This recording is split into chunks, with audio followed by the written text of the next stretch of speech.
At this Coast Guard base in Hawaii, service members are just getting back from deployment.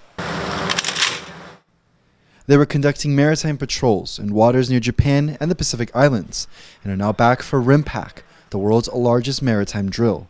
Being out in the Pacific, some of the mission types we enforce over the high seas and waters is fisheries and ensuring everybody's EEZs is safe and clear, and not. But because with what's going on around the world, things start to pick up. So we are more forward deploying than other units because we're farther out in the Pacific. These increased deployments come as tensions in the Indo-Pacific ramp up. In recent years, the Chinese Coast Guard has gotten more assertive around Taiwan and in the South China Sea. China continues to patrol the waters around the outlying islands of Jinmen and uses a combination of water cannons and dangerous maneuvers to assert Beijing's claims near the Philippines, with shocking images seen around the world of Chinese attacks on Philippine ships that have even injured Filipinos.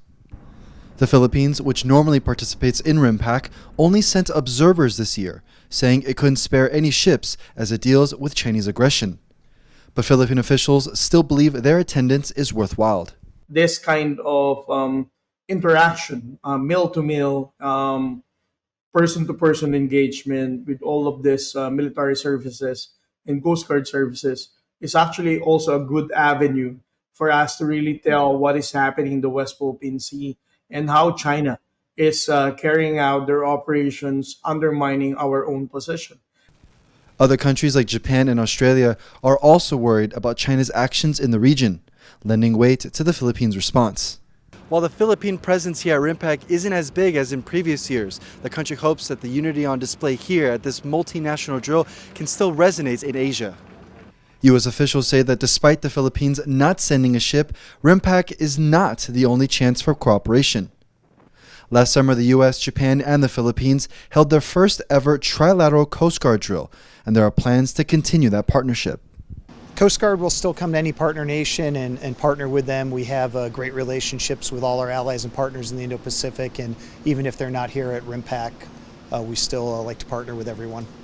While the U.S. boasts the largest military in the world and isn't directly affected by clashes in the South China Sea, it's smaller allies like the Philippines that must confront China's aggressive actions on a day-to-day basis. We should not allow countries who are already considered to be a rising power to put smaller countries as somebody that is insignificant because they can do whatever they can. So this is the significance why we need the support of the international community. With 29 countries participating, RIMPAC is the perfect opportunity for the Philippines to show that it has global support against China's claims in the South China Sea, support it'll need to stand up against one of the world's most powerful nations. Jaime Ocon in Honolulu, Hawaii for TaiwanPlus.